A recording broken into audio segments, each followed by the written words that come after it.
अस्सलाम वालेकुम, आप देख रहे हैं प्रोग्राम 7 से 8। मैं हूं किरण नाज। कम उम्री में शादी के हवाले से बहुत से केसेस देखे, लेकिन आज तक इस मसले का कोई तशफ़ी तलब हल नहीं देखा।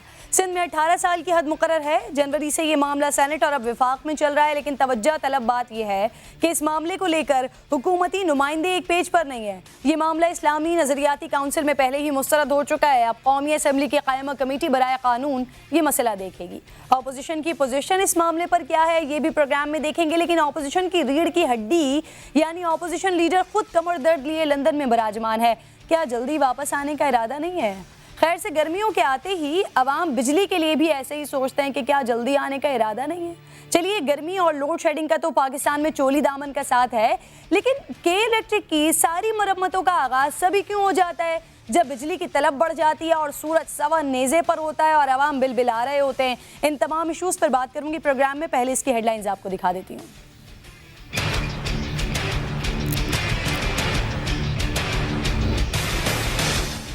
कम उम्री में शादी से मुताल्लिक बिल कौमी असम्बली में विफाकी वज़रा बढ़ गए। वज़ीर दाखिला, वज़ीर मजहबी उमूर, वज़ीर मुमलिकत पार्लिमानी उमूर की मुखालिफत, वज़ीर बराए इंसानी हुकूक शीरी मज़ारी बिल की हिमायत में सामने आ गई। अली मोहम्मद खान का कहना था, बिल की मुखालिफत करता हूँ चाहे वजारत से हाथ धोना पड़ जाए।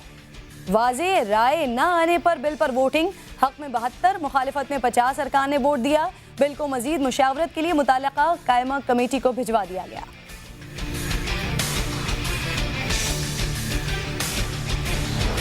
सानिहा साहिवाल पर JIT रिपोर्ट सुप्रीम कोर्ट में चैलेंज। मुतासरीन ने अदालत से जुडिशल कमीशन की तश्कील देने की इस्तदा कर दी। मुतासरा खानदानों का कहना है JIT ने मुल्जिमान को तहफ़्फ़ुज़ देने की कोशिश की। वज़रा बयानात बदलते रहे, JIT पर एतमाद नहीं रहा।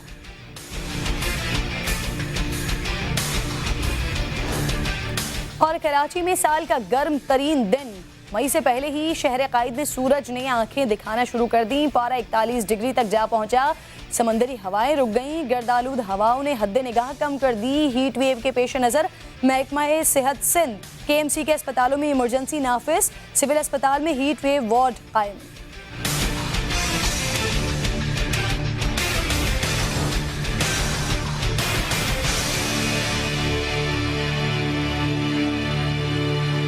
आपको खुशामदीद कहूँगी। 30 जनवरी 2019 को ये मामला सेनेट में भी, सेनेट की कायमा कमेटी बराए इंसानी हुकूक में भी डिस्कस हो चुका है कि शादी की उम्र क्या होनी चाहिए। पार्लियामेंट में अब जब ये बात हो रही है तो इस मामले पर पार्लियामेंट तब्दीली सरकार के अपने लोग इसमें ज़रा मुख्तलिफ राय के साथ दिखाई दे रहे हैं। तब्दीली सरकार के अंदर भी इशू पर इख्तलाफात सामने आ रहे हैं। कप्तान के खिलाड़ी एक दूसरे के सामने हैं। कौमी असम्बली में कम उम्री में शादी के खिलाफ PTI के रुकने कौमी असम्बली है रमेश कुमार, जिन्होंने बिल पर हुकूमती वज़रा में ठन गई है। वज़ीर बराए मजहबी उमूर नूरुल हक कादरी और वज़ीर बराए पार्लिमानी उमूर अली मोहम्मद खान ने इस बिल की मुखालिफत की है। वज़ीर बराए इंसानी हुकूक शीरी मज़ारी ने इस बिल की हिमायत की है। वज़ीर पार्लिमानी उमूर अली मोहम्मद खान तो मुखालिफत में ये तक कह गए कि बिल की मुखालिफत करते हैं चाहे उन्हें वजारत से हाथ धोना पड़ जाए। अली मोहम्मद खान मजीद कहते हैं कि वज़ीर दाखिला एजाज शाह ने पैगाम भेजा है कि मामले पर मजीद कानून साजी की ज़रूरत नहीं है। अली मोहम्मद खान मजीद कहते हैं कि बिल इस्लाम से मुताल्लिक है और बिल पेश करने वाले अक़लियती रुकन हैं। शीरी मज़ारी कहती हैं कि पार्लियामेंट कोई ऐसा कानून पास नहीं कर सकती जो इस्लाम के ख़िलाफ़ हो। डेप्यूटी स्पीकर कासिम सूरी ने वाज़े राय न आने पर बिल पर वोटिंग करवाई। बिल के हक़ में 72 और बिल की मुखालिफत में 50 अरकान ने वोट दिया है। नूरुल हक कादरी ने इस बारे में कहा कि बिल को मज़ीद गौर के लिए इस्लामी नज़रियाती काउंसिल को भेजा जाए। बिल को मज़ीद मुशावरत के लिए मुताल्लिका कायमा कमेटी को भिजवा दिया गया है। गुज़िश्ता रोज़ ही सेनेट ने कम उम्री की शादी पर पाबंदी का बिल कसरत राय से मंजूर किया था। बिल के तहत शादी की कम से कम उम्र 18 साल, इसकी जो हद मुकर्रर की गई वो 18 साल, खिलाफ वर्जी पर 2 लाख रुपए जुर्माना और 3 साल कैद की सज़ा होगी। बिल पाकिस्तान पीपल्स पार्टी की सेनेटर शेरी रहमान साहिबा ने, जैसे कि मैंने आगाज़ में जिक्र किया, 30 जनवरी 2019 को शेरी रहमान साहिबा की जानिब से पेश किया गया था। और इस बिल के मुताबिक अदालत इत्तला मिलने पर ऐसी शादी रोकने के लिए हुक्म इम्तना जारी कर सकती है। अदालती हुक्मनामे की खिलाफ वर्जी करने वाले को 1 साल तक सज़ा और 1 लाख रुपए का जुर्माना होगा। वज़ीर मुमलिकत अली मोहम्मद खान ने बिल को इस्लामी नज़रियाती काउंसिल के पास भेजने का मुतालबा किया था। सेनेटर रज़ा रब्बानी इस मामले पर बोले हैं कि चेयरमैनशिप के दौरान ऐसा एक बिल इस्लामी नज़रियाती काउंसिल को भेजा था, आज तक जवाब नहीं आया। कम उम्री में शादी के खिलाफ बिल के मौके पर कौमी असम्बली में माहौल कैसा रहा? जो मुखालिफत आई है, जो 72 वोट आए हैं हिमायत में और 50 अरकान ने वोट दिया इसकी मुखालिफत में, ये तमाम इसकी डिटेल्स मालूम करने के लिए वहाब कामरान साथ मौजूद हैं। वहाब, कम उम्री में शादी के ख़िलाफ़ ये बिल कौमी असम्बली में आज आया है और जिस तरह से वज़रा का इस पर रद्द-ए-अमल सामने आया है वो भी हम सुन रहे हैं। आप बताइए कि आपने कैसा माहौल देखा है?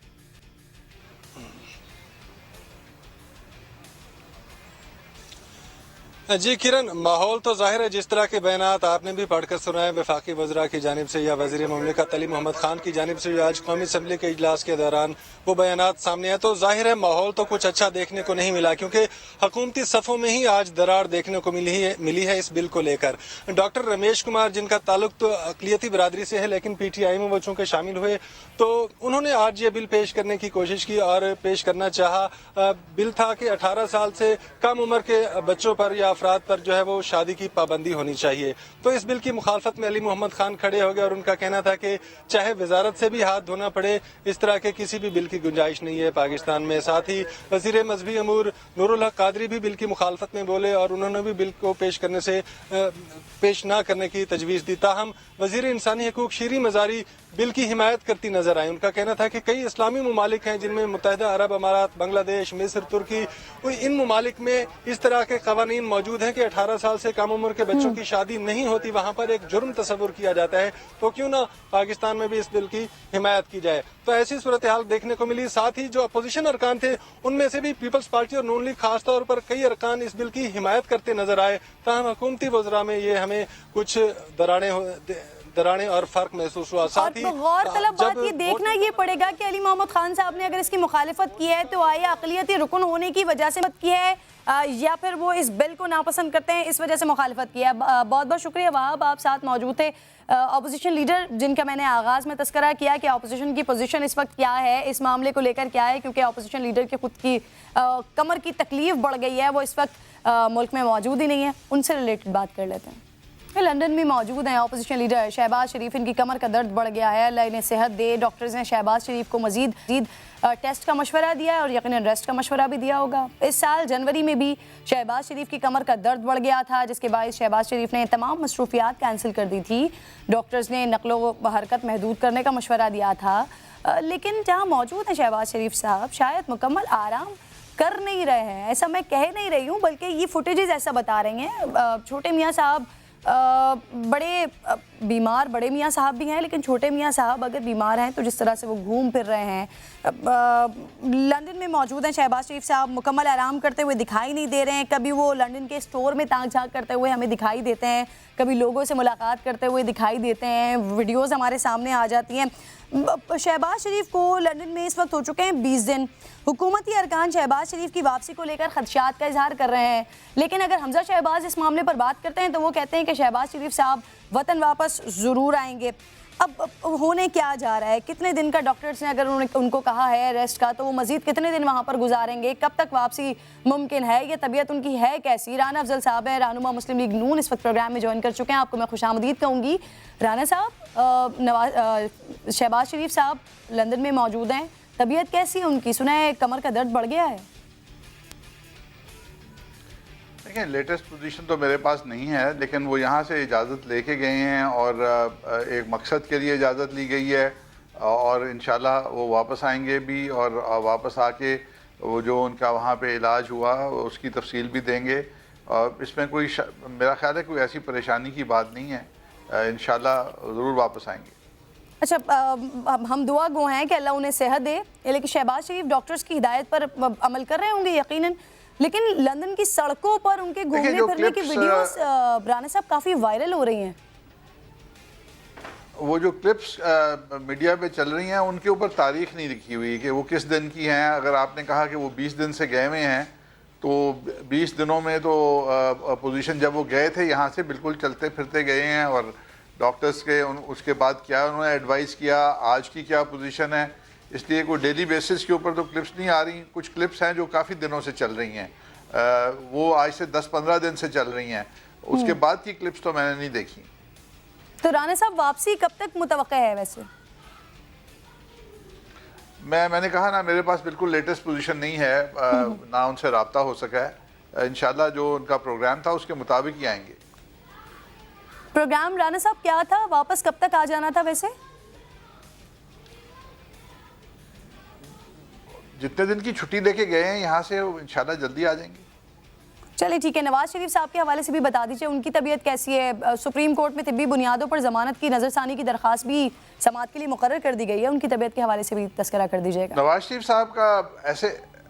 शरीफ साहब का जो है उनकी हेल्थ का जो है उसके ऊपर डॉक्टर्स एक हतमी राय के ऊपर पहुंच गए हैं, और वो जो हतमी राय उन्होंने इस्तवार की है डॉक्टरों ने, और उसके ऊपर बड़े बड़े टॉप के डॉक्टर्स हैं पाकिस्तान के, वो उन्होंने लिख के दी है, और उन्होंने जो जो उनकी तकालीफ है उनका जिक्र किया है, और मैं समझता हूँ कि उन चीज़ों को कोई झुटला नहीं सकता। और अब वो अदालत के पास चला गया मामला, अदालत उस पर इंशाल्लाह फ़ैसला करेगी, और आप जानते हैं कि अदालत का फ़ैसला हमने हमेशा कबूल किया है, हम भी कबूल करेंगे, और बाकी लोगों को भी कबूल करना चाहिए। अच्छा, अब मुझे ये बता दीजिएगा, नवाज शरीफ साहब की तबीयत के हवाले से तो मामला अदालत में चला गया है, लेकिन आपकी मौजूदगी का फ़ायदा उठाते हुए मैं आज के कौमी असम्बली के इजलास की भी बात कर लेती हूँ। शहबाज शरीफ साहब तो इस वक्त हैं नहीं, और अभी उनकी कमर में दर्द हो रहा है, अब कुछ पता नहीं है कि कब तक आ जाएंगे। आपके पास भी कोई लेटेस्ट अपडेट्स मौजूद नहीं है। हमजा शहबाज कह रहे हैं कि वो वतन वापस ज़रूर आएंगे। जब तक अपोजिशन लीडर साहब हैं नहीं, तब तक मामलात कौमी असम्बली में किस तरह से देखे जाएंगे? और आज के मामलात को देखकर कोई मुस्लिम लीग नून ने कोई इस पर स्टैंड लिया है? कोई बात आप लोग कर रहे हैं, या फिर हुकूमत के अपने ही अंदर जो मुखालिफत हो रही है उसी पर ही आपने बात छोड़ दी है, जो आज कम उम्री की शादी को लेकर बिल हुआ है? देखें, जो ये कम उम्री की शादी का बिल जो है, बिल का प्रोसीजर थोड़ा सा समझना चाहिए। जो बिल होता है वो स्टैंडिंग कमेटी को रेफ़र होता है, और स्टैंडिंग कमेटी के अंदर उसके ऊपर एक ज़ेर हासिल बहस होती है, उसके तमाम पहलू डिस्कस होते हैं, और वो एक नॉन पार्टीजन यानी गैर सियासी किस्म की कमेटी होती है जिसके अंदर सीरियसली बिल को स्टडी किया जाता है। आज तो बिल को वहाँ कमेटी के पास भेजने से पहले ही जो बहस हुई है, ठीक है वो बहस हो सकती है, लेकिन ये बिल स्टैंडिंग कमेटी को जाना चाहिए था। वहाँ से फिर उसकी रिकमेंडेशन हक में आए या उस बिल के ख़िलाफ़ आए, उसके बावजूद बिल को नेशनल असम्बली पास भी कर सकती है, रिजेक्ट भी कर सकती है। तो प्रोसीजर को कंप्लीट ना करना मेरे नज़दीक जो है वो एक बड़ा नक्स है आज की कार्रवाई के अंदर, बजाय इसके कि आज उसके प्रोज एंड कॉन्स पे बहस होती कि अब ठीक है जो हमारे मजहबी तबके हैं, जो वो इस्लामी जो वैल्यूज़ हैं शादी की उम्र के हवाले से, उसमें प्यूबर्टी का जिक्र है और चीज़ें हैं, वो उसको अहमियत देते हैं। वो फ़िक्स नहीं करना चाहते कि 18 साल आप फ़िक्स कर दें, क्योंकि वो समझते हैं कुछ बच्चियाँ शादी के काबिल जल्दी हो जाती हैं, कुछ बाद में होती हैं। तो एक तालीमात हैं, एक अब इंटरनेशनल बातें होती हैं कि दुनिया में ऐसे हो रहा है। तो मैं समझता हूँ कि उसका जो फोरम है, ये बिल रेफ़र होना चाहिए था कमेटी को, कमेटी के अंदर इसके ऊपर बहस होती, उसकी रिटन रिपोर्ट आती, और उसके बाद असम्बली उसको पास करती या रिजेक्ट करती। तो ये आज जो बहस है, ये मेरे ख्याल में स्पीकर साहब जो हैं उनकी नातजुर्बाकारी है या क्या है, उनको रेफ़र कर देना चाहिए था कमेटी को। सर, कमेटी को रेफ़र कर तो दिया है, कायमा कमेटी बराए कानून के पास चला तो गया है ये मामला। बस तो फिर ठीक है, फिर तो इंशाल्लाह वहाँ पे सारा कुछ हो जाएगा। ठीक है राना अफजल साहब, बहुत बहुत शुक्रिया, आप साथ मौजूद थे। शेख साहब की कमर दर्द के हवाले से मैं आपसे बात कर रही थी, लेकिन आप कह रहे हैं कि जो वीडियोज़ सामने मौजूद हैं, जो आई हैं, वो आज की या पिछले जो 10, 12, 15 दिन से 20 दिन हो गए हैं, शहबाज शरीफ साहब यहाँ पर मौजूद नहीं है, डेट्स नहीं है उस पर। तो मैं ये पूछना चाह रही थी और मैं ये सवाल करना चाह रही थी, और शायद मैं नहीं बल्कि नाज़रीन भी ये पूछना चाह रहे हैं कि अगर अब प्रोग्राम उनका कंप्लीट होने वाला है, तो फिर अभी उनकी कमर में दर्द हुआ है, तो फिर इसके बाद मज़ीद कितने दिन हैं शहबाज शरीफ साहब को लंदन में लग जाएंगे, और फिर वापसी का कब तक इरादा है, ये आपने नहीं बताया। बहुत बहुत शुक्रिया, आप साथ मौजूद थे। ब्रेक का वक्त हो गया, ब्रेक के बाद वापस आएंगे। सानिया साहिवाल के जो मुतासरीन हैं वो इंतज़ार कर रहे हैं कि इमरान खान साहब ने जो उनसे बात की थी उस पर अमल दरामद कब होगा, उन्हें इंसाफ कब मिलेगा, इस पर बात करेंगे ब्रेक के बाद।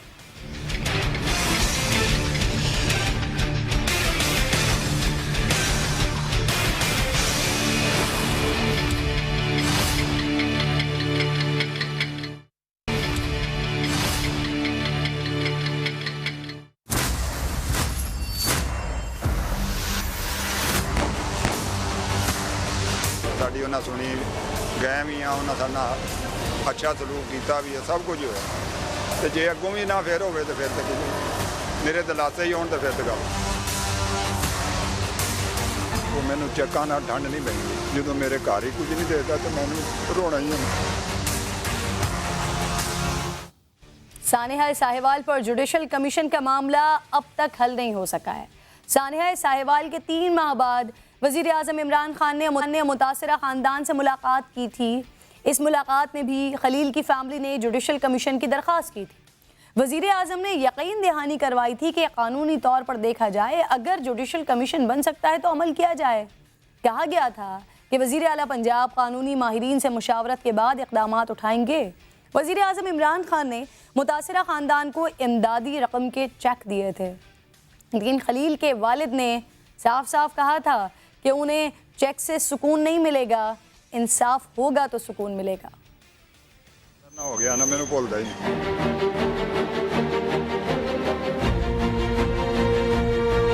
वो मैंने चेकां ना ठंड नहीं पैंदी, जो मेरे घर ही कुछ नहीं देता तो मैंने रोना ही है। मैं घर वालों का भी रोना, बाहर आना था भी रोना। मैनू जो इंसाफ मिल जाए, चलो घर बह जा।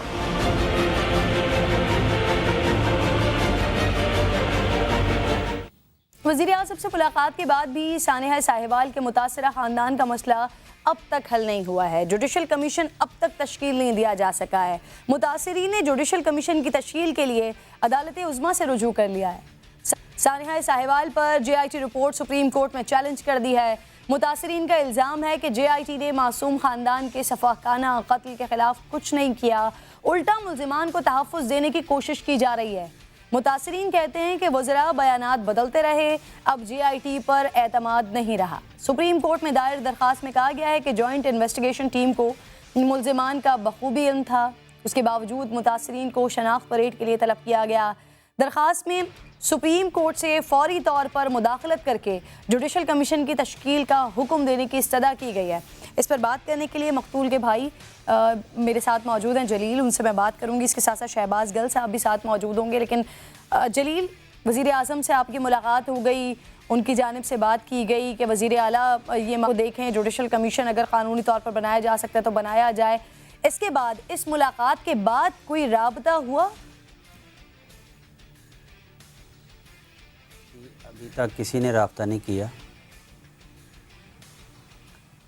वज़ीर आज़म की टीम की तरफ से या फिर वज़ीर आला की टीम की तरफ से या पंजाब हुकूमत की तरफ से कहीं से भी आपसे किसी ने भी कोई राब्ता नहीं किया उस मुलाकात के बाद? जी, किसी ने कोई राब्ता नहीं अभी तक किसी ने किया कि हम जुडिशल कमीशन बना रहे हैं या नहीं बना रहे हैं। हाँ, मैंने ज़रूर राब्ता किया था शहबाज गिल साहब से, क्योंकि वो ही हमारे राब्ते में थे। तो उन्होंने कहा कि जो मैं कर सकता था वो मैंने कर दिया है, अब आप जाएं पुलिस चीफ के पास या कमिश्नर के पास, तो वही बता सकेंगे कि वो जुडिशल कमीशन बना सकते हैं कि नहीं बना सकते। और शहबाज गिल ये साहब ने देखें, क्या ये किया था? पुलिस चीफ ने क्या जुडिशल कमीशन बनाना है? जी, शहबाज गिल साहब ने क्या किया था? आप कह रहे हैं उन्होंने कहा कि जो मैंने करना था वो कर दिया, उन्होंने क्या किया था? जी, उन्होंने कहा कि ये अब बात आगे निकल चुकी है वज़ीर आज़म के पास, या PM हाउस में रब्ता करें या आप आला पुलिस से रब्ता करें या कमिश्नर से रब्ता करें। तो ये ना तो कमिश्नर ने ये बनाना है, ना ही ये आला पुलिस अफसर ने जुडिशल कमीशन बनाना है। ये तो हुकूमत का स्वाब दे दिया है ना, हुकूमत ने बनाना है। ये हुकूमत जुडिशल कमीशन बनाने पे भाग रही है, ठीक है। इसने जितना डिले करना था वो कर दिया है। इनकी कोशिश ये थी कि हमारा टाइम ज़ाया किया जाए ताकि ये मामलात स्लो होते जाएं। तो अभी तक किसी ने भी नहीं रब्ता किया हमसे कि ये जुडिशल कमीशन बना रहे हैं या नहीं बना रहे हैं। तो हाँ, इसके हम फिर वो सुप्रीम कोर्ट में चले गए। शहबाज गिल साहब से आपने खुद रब्ता ज़ाहिर है किया था? जब हम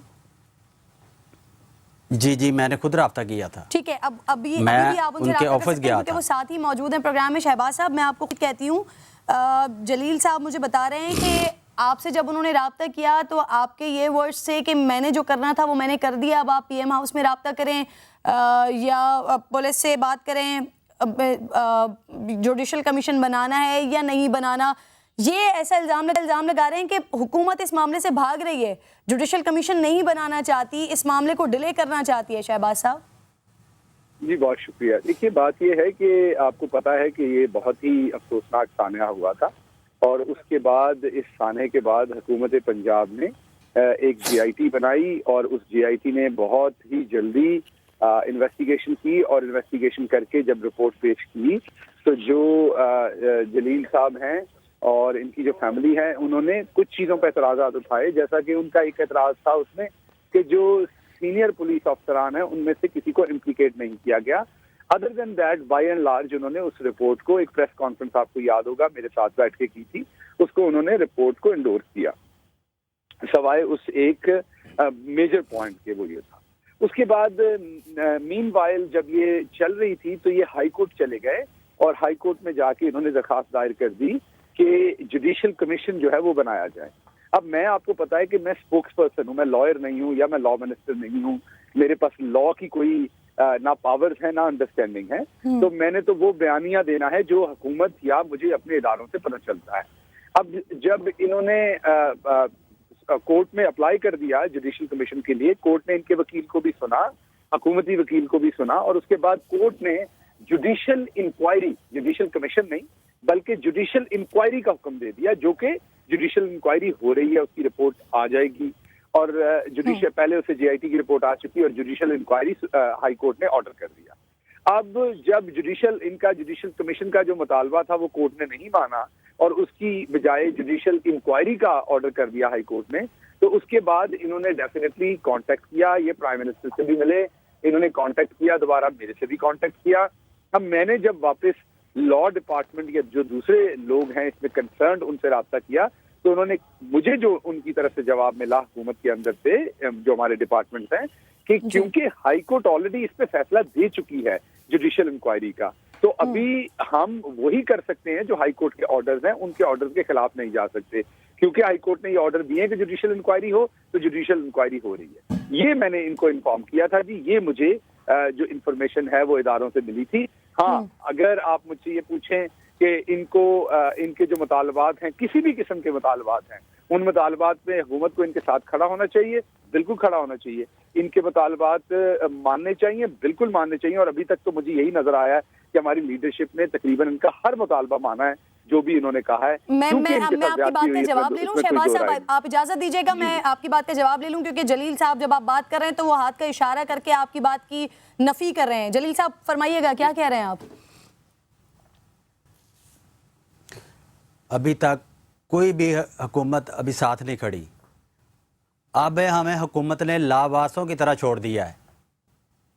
ठीक है, ये कहते हैं हम खड़े थे, कोई नहीं खड़े, इन्होंने लावारिसों की तरफ हमें छोड़ दिया है। ठीक है, अब हमें लगता है कि पहले तो हम कहते थे कि हम सड़कों पर नहीं आएंगे, अब हम सुप्रीम कोर्ट पे भी जा रहे हैं और चले गए हैं और सड़कों पर भी आ रहे हैं। और रही बात जो शहबाज साहब ने कही हाई कोर्ट जाने की, शहबाज भाई आपने कहा था प्रेस कॉन्फ्रेंस फर्स्ट में जब हम जीआईटी ज्वाइन नहीं कर रहे थे कि अगर इंसाफ के तकाजे ना ही पूरे होंगे इस रिपोर्ट में तो मैं आपके साथ खड़ा होऊंगा जुडिशियल कमीशन बनाने को, वरना आपका हाथ मेरा गिरेबान होगा। ठीक है, जब ये रिपोर्ट आई हमने आपको कहा तो आपने कहा हमारा काम नहीं, ये कोर्ट में आपका केस लगा है, आप कोर्ट में जाएं। कोर्ट में गए, कोर्ट ने कहा है कि ये हुकूमत का काम है, और आपके वकील साहब ये कहते रहे थे वहाँ कि जुडिशियल कमीशन बनाने की कोई ज़रूरत नहीं है। भाई ज़रूरत हमें है, आपको नहीं है। हम रो रहे हैं, हम चीख रहे हैं जुडिशियल कमीशन बनाएं, तो आप क्यों नहीं बना रहे? जब खान साहब आके वादा करके गए हैं कि जुडिशियल कमीशन बनाने के लिए तैयार हैं और केस लाहौर ट्रांसफ़र करने के लिए भी तैयार हैं, और जो सीटीडी ने झूठी एफआईआर काटी है उसको भी खारिज करने के लिए तैयार हैं। इन जो मैं 3 मुतालबात रखे थे, अगर ये गलत हैं तो जो चोर की सज़ा वो मेरी सज़ा होगी, अगर वो कानून के अंदर हैं तो फिर तो हमें राइट है, इंसाफ लेना हर पाकिस्तानी शहरी का हक है। मुझे ये बताएं, ये पुलिस वालों को किसने लाइसेंस दिया हुआ है कि 69 शहरियों को सरेआम कत्ल कर दें रोड के ऊपर और बाद में उसको कहें ये दहशतगर्द है? ये कहीं किसी वजीर और मशीर के बच्चों के साथ ऐसा होता तो फिर मैं इनसे पूछता कि कोई ज़रूरत नहीं है जुडिशियल कमीशन की। ठीक है, जब हम रो रहे हैं, पीट रहे हैं कि हमारा केस ट्रांसफ़र किया जाए लाहौर में, तो वो भी नहीं सुन रहे आप लोग। हम जाएं तो जाएं कहाँ? फिर हम रोडों पे आएंगे। शहबाज साहब, गुफ्तगू सुनिए आपने, और अगर इस केस के आपने जो उस प्रेस कॉन्फ्रेंस का भी हवाला दिया, फिर मैं भी आपको 3 दिन से मैं भी शहबाज साहब, मैं भी आपको हवाला देना चाह रही हूँ। जिस वक्त ये केस हुआ था उस वक्त वजीर आला पंजाब ने ये कहा था जलील साहब एक सेकंड रुकिएगा, मैं शहबाज साहब से आपका सवाल अब उनकी जानिब लेकर जा रही हूँ। उन्होंने कहा था 72 घंटों में इस केस की मुकम्मल रिपोर्ट आ जाएगी, लेकिन आज आप देखिए कितने सारे दिन गुजर गए हैं। ये फैमिली, ये मुतासिरा खानदान अब तक रो रहे हैं और अब तो ये वक्त आ गया है कि इनको हुकूमत के ऊपर भी एतमाद नहीं रहा है। वज़रा के हवाले से ये बात करें, आप कह रहे हैं कि इनके जो मुतालबात हैं वो मान लिए गए हैं सिवाय एक मुतालबे के, लेकिन वो कह रहे हैं कि ना कोई मुतालबा माना गया है, ना हुकूमत हमारे साथ खड़ी है, हमें लवारिसों की तरह छोड़ दिया गया है। 3 दिन से राब्ता करने की कोशिश की जा रही है, मुसलसल कोई राब्ता नहीं कर रहा है इस फैमिली से। शहबाज साहब मैं बताता हूँ जी आपको। देखिए इसमें पहली बात तो ये है कि आप इसमें इस सिचुएशन में ये समझिए कि नॉर्मली जब हम टॉक शो पे होते हैं तो हम एक शख्स को झूठा कहते हैं, जो दूसरा बात करता है हम उसको झूठा कहते हैं, ठीक है, नॉर्मल ये वतीरा है। इस सिचुएशन में ये बहुत सेंसिटिव चीज है। मैं जलील साहब को, जिनका इतना नुकसान हुआ है, मैं उन्हें डायरेक्ट कन्फ्रंट कभी भी नहीं करना चाहूंगा। वो अगर कोई छोटी मोटी गलत बात भी कर रहे होंगे तो मैं फिर भी उन्हें कन्फ्रंट नहीं करूंगा। उनके साथ जो ज्यादती हुई उसके बाद मैं किसी सूरत अपना पॉइंट ऑफ व्यू, अपना नैरेटिव विन करने के लिए उन्हें किसी किस्म की तकलीफ नहीं दे सकता। तो इसलिए इसकी सेंसिटिविटी का आप भी थोड़ा सा अंदाजा लगाइए और सवालात उसी तरीके से होने चाहिए। बहरहाल मैं जवाब देने की कोशिश करता हूँ आपके सवाल की। देखिए, सबसे पहले आपने कहा कि हुकूमत ने कहा था रिपोर्ट आएगी, रिपोर्ट आई JIT की, वो आपके हाथ में थी जो हमने प्रॉमिस। आप ये ज़हन में रखिए कि जो हुकूमत वक्त होती है वो खुद इन्वेस्टिगेशन जाके नहीं कर सकती। उस्मान बुज़दार साहब जो चीफ मिनिस्टर हैं या इमरान खान साहब जो प्राइम मिनिस्टर हैं, वो खुद इन्वेस्टिगेशन तो नहीं करेंगे ना, या मैं खुद इन्वेस्टिगेशन तो नहीं करूंगा। ना हमारे पास पार है उस चीज की, ना हमारी ट्रेनिंग है। इन्वेस्टिगेशन तो आपने इदारों से करवानी होती है। इन्वेस्टिगेशन तो आपने जो आपके पास हुकूमती इदारे हैं उन्हीं से करवानी है। तो जो इदारे मौजूद थे उसकी एक JIT बनाई गई, उसकी इन्वेस्टिगेशन हुई और वो रिपोर्ट इशू की गई, मीडिया को भी और प्रेस कॉन्फ्रेंस में भी दी गई। तो जो आपकी ये बात है कि आपने वादा, पूरी बात सुन लीजिए, मैं सिर्फ जरा सी बात की करना चाहती हूँ, पूरी बात सुनिए। बिल्कुल शहबाज साहब, मैं आपकी पूरी बात सुन रही हूँ, लेकिन मैं सिर्फ 2 वर्ड्स मेरे ऐड कर लीजिए। प्राइम मिनिस्टर के पास या वज़ीर आज़म के पास ये पावर जरूर है कि अगर किसी भी मसले को कीनली देखें तो वो शायद हो सकता है। पहले बात मेरी पूरी सुन लीजिए, फिर वर्ड ऐड कीजिएगा। तो सबसे पहले तो वो रिपोर्ट आ चुकी। वो रिपोर्ट में मैंने आपको कहा कि 90% चीजें इनके मतलब की थी। एक चीज इनके मतलब की उसमें नहीं थी और वो थी कि स्पेशल जो हायर ऑफिसर थे उनको इम्प्लीकेट नहीं किया गया। उसके बाद जो बच्चों की कफालत का, जो कंपनसेशन का हमने इनसे वादा किया था, जो इनका हक था, कोई एहसान नहीं किया उस टाइम पे, जो इनका हक था वो मिनिमम हक था, मैं दोबारा ये भी कहूंगा, वो भी बिल्कुल। अभी मेरे ऑफिसर हैं ऑफिस के अंदर, तौसीफ साहब, क्योंकि मैं मीडिया में होता हूँ, मीटिंग्स में होता हूँ, टेलीविजन प्रोग्राम्स में होता हूँ, मैं सारा दिन इन्हें बात नहीं कर सकता। इनको एक ऑफिसर ग्रेड 17 का ऑफिसर जो है वो स्पेसिफिक ऑफिसर इनके साथ अटैच किया हुआ है। तौसीफ उनका नाम है, उनका नंबर है इनके पास। ये किसी टाइम मेरे ऑफिस आ सकते हैं। मैंने इन्हें लास्ट टाइम भी, ये सामने है, इनसे पूछ लें, मैंने इन्हें लास्ट टाइम भी कहा था कि जब आप मुझे डायरेक्ट, इन्होंने कोई असले का लाइसेंस बनाने के लिए मुझे पिछली दफा कहा था कि मैं अपनी सिक्योरिटी के लिए असले का लाइसेंस बनवाना चाहता हूं। तो मैंने इन्हें कहा कि आपने जब आना है मेरे ऑफिस आए, तौसीफ साहब से राब्ता कर लें और सीधा मेरे ऑफिस आ जाए। मैं कई दफा फोन नहीं उठा पाता क्योंकि मैं किसी मीटिंग में हूँ, किसी टीवी टॉक शो पे हूँ, किसी और जगह पे हूँ। तो इनके साथ मैंने एक स्पेशल ऑफिसर अटैच किया हुआ है। अब ये बात ठीक है कि इनका कई दफा मुझे डायरेक्ट फोन आता है, मैं जब बाद में देखता हूँ, रात में देखता हूँ लेट, तो मिस कॉल आई हुई, क्योंकि मैं 3 टीवी प्रोग्राम कर रहा हूँ, उनके दरमियान में मैं फोन नहीं ले सकता। तो थोड़ी सी इनसे भी मेरी गुजारिश ये है कि ये अगर तौसीफ साहब से राब्ता करके सीधा मेरे ऑफिस तशरीफ ले आया करें, या जो इनको काम होता है वो मैसेज वहां छोड़ दिया करें। अगर इनको फौरी तौर पर रिस्पॉन्स ना हो या बाजी में नहीं हुआ तो ये बताएं, उस बात का गिला करें। तो हुकूमत ने जितने वादे किए थे तमाम पूरे किए हैं। फर्क सिर्फ ये है कि ये जुडिशल कमीशन मांग रहे हैं। हम इस टाइम पे हमारा स्टांस ये है कि हाई कोर्ट ने, क्योंकि जुडिशल कमीशन का इनका जो मुतालबा था वो रद्द कर दिया और उसकी जगह पे हाई कोर्ट ने जो है वो जुडिशल इंक्वायरी कर दी और वो चल रही है, उसका रिजल्ट आ लेने दें, उसके बाद आगे चलेंगे। दूसरी बात, मैंने इनकी मुलाकात करवाई थी प्राइम मिनिस्टर साहब से। मैंने इन्हें कहा था कि आपने जो अपने दिल की बात करनी है वो प्राइम मिनिस्टर से करें। अगर हमें कोई ऐसी प्रॉब्लम होती तो मैं प्राइम मिनिस्टर से इनको क्यों लेके जाता मुलाकात करवाने के लिए, इनको क्यों इंटरेक्ट करवाते। अगर हमारे अंदर किसी किस्म की कोई, पंजाब गवर्नमेंट के अंदर किसी किस्म की कोई हमारे दिल में बुराई होती या हमने सोचा होता कि इनकी हमने मदद नहीं करनी, तो हर मुमकिन कोशिश की है, आइंदा भी करेंगे। ये किसी पे एहसान नहीं है इनको मदद करके। ठीक है शहबाज गिल साहब, आपने जिस बात का शिकवा किया आगाज में कि टॉक शोज में अमूमन ये होता है दूसरे को झूठा साबित करना, तो सर अगर आप दोनों जलील साहब और आप साथ मौजूद हैं तो वो इसीलिए क्योंकि इंतहाई संजीदा नौयत का ये मामला है, बहुत तकलीफ दे ये सानेहा है, इसीलिए आप दोनों साथ मौजूद हैं कि अगर कोई कंफ्यूजन है तो वो क्लियर हो जाए। जलील साहब, आप पिछले 3 दिन से रब्ता करने की कोशिश कर रहे थे शहबाज गिल साहब से, प्रोग्राम में साथ मौजूद हैं, आप ऑन एयर ही बता दीजिए आप किस वजह से रब्ता करने की कोशिश कर रहे थे। मैं यही कि जुडिशल कमीशन के मैं किससे अब रब्ता करूं कि पीएम हाउस से तो मैं कैसे करूं, अगर मेरे को नंबर दे दें। इन्होंने मुझे ये कहा था, मैंने कहा था शहबाज भाई चलो आप नहीं करा सकते, मुझे सीएम से मीटिंग करवा दें, ठीक है। तो शहबाज भाई ने कहा था मैं आपका नाम लिखवा दूंगा, तो मैं ये कह रहा था कि आपने नाम लिखवाया नहीं लिखवाया, वरना आप हाँ यहाँ का जवाब दें कि क्या करना है क्या नहीं करना, ठीक है। कोई जवाब नहीं आया। रही बात इन्होंने एक मिनट जो जुडिशियल इंक्वायरी की बात कर रहे हैं वो 1.5 माह जी शहबाज साहब, मैं बिल्कुल आपका ये सवाल करूंगी, शहबाज साहब मैं बिल्कुल आपका ये सवाल करूंगी, मेरे जहन में है जो आपने मुझे बताया 17 ग्रेड का ऑफिसर का, इनकी बात मुकम्मल हो लेने दीजिए, मैं पूछूंगी इनसे। जी जलील साहब, 1.5 माह हो गया है जुडिशियल इंक्वायरी की रिपोर्ट आए हुए, वो पब्लिक नहीं की जा रही, ठीक है। तो ये जो कह रहे हैं जुडिशियल कमीशन हाई कोर्ट ने रद्द किया, हाई कोर्ट ने रद्द नहीं किया, हाई कोर्ट ने क्या ये कहा था हमारे इख्तियार में नहीं है, ये हुकूमत हमें सिफारिश करे, हम बनाने के लिए तैयार हैं।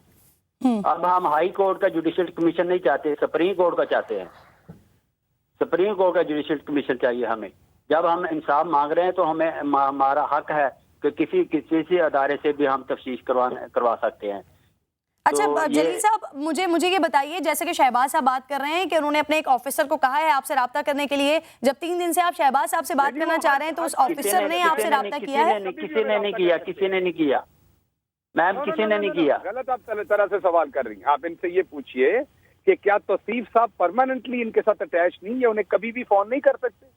इनको ये कहा नहीं हुआ मैंने कि ऑफिसर आपके साथ अटैच्ड हैं, कभी भी फोन करें। जलील साहब, उनसे रब्ता करने की कोशिश की है अभी आपने? तो सीर साहब से मेरा जरूर रब्ता हुआ था, ठीक है, मगर आज भी मेरे भांजे ने रब्ता किया था, वो कहते थे मैं लाहौर से बाहर हूँ, ठीक है। पहले रब्ता हुआ था, वो कहते थे मैं इस्लामाबाद में था, ठीक है। कल मेरा रास्ता जरूर हुआ था, बिल्कुल। वो ट्रेनिंग के लिए, एक दिन की ट्रेनिंग के लिए इस्लामाबाद गए थे तौसीफ साहब, इसमें कोई शक नहीं। शहबाज साहब, मैं इस मामले को, क्योंकि बहुत सारी बातें उन्होंने भी बताई हैं, आपने भी कही हैं, और आपने जिस तरह से इस बात का आगाज किया था कि जो इमदाद हुई है वो यकीनन मिनिमम है जितना बड़ा नुकसान इस फैमिली का हुआ है। मुझे ये बताइए कि इनको मजीद कितना इंतजार करना पड़ेगा इंसाफ के लिए? शहबाज, देखिए इसमें एक चीज ध्यान में रखिए कि मेरा जो पोर्टफोलियो है उसमें मेरे पास पावर नहीं है जुडिशियल कमीशन बनाने की या कोई भी चीज करने की। जैसे ये कह रहे हैं कि सुप्रीम कोर्ट का जुडिशियल कमीशन चाहिए, अब जब ये कोई मुतालबा करते हैं तो मैं क्या करता हूँ, मैं लॉ डिवीजन को कांटेक्ट करता हूँ। आप जैसे एंकर बैठी हुई हैं यहाँ पे, तो आपने अपने रिपोर्टर से पूछना है ना उधर फील्ड में, आपके पास तो सब कुछ नहीं है यहाँ पे स्टूडियो में बैठे हुए, तो मैं तो अथॉरिटी नहीं हूँ। ये बार बार कहते हैं इनको हमने कहा जुडिशियल कमीशन बना दें, मेरी पावर में हो तो मैं तो आधे घंटे में बना दूं, अभी तो मेरी पावर में तो ये चीज नहीं है, मैंने पूछना है। जब मैंने पूछा तो मैं दोबारा रिपीट कर रहा हूं, जो मुझे जवाब दिया गया वो ये दिया गया कि हाई कोर्ट में इन्होंने रिट की थी और उस रिट के जवाब में हाई कोर्ट ने जुडिशियल इंक्वायरी बनाई। अब जुडिशियल इंक्वायरी, अब ये कहते हैं हमने सुप्रीम कोर्ट था, तो उसके लिए इनको सुप्रीम कोर्ट से कांटेक्ट करना पड़ना है ना। मेरी अथॉरिटी तो नहीं है कि मैं सुप्रीम कोर्ट के जुडिशियल कमीशन बना दूं।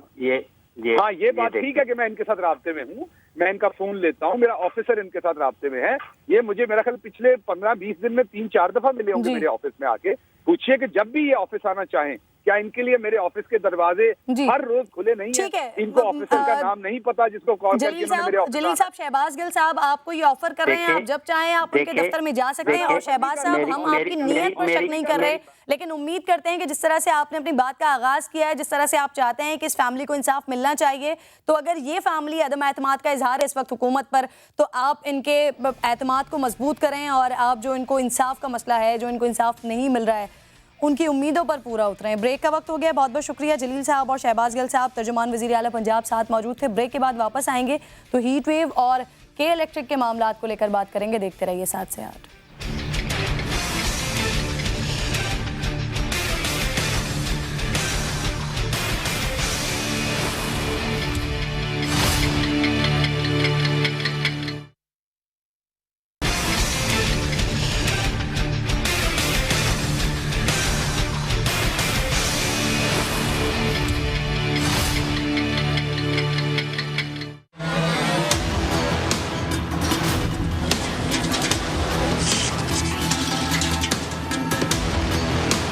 बड़ी गर्मी है भाई, मैं रोड पे चला नहीं जा रहा, इतनी तपिश हो रही है हद से ज़्यादा।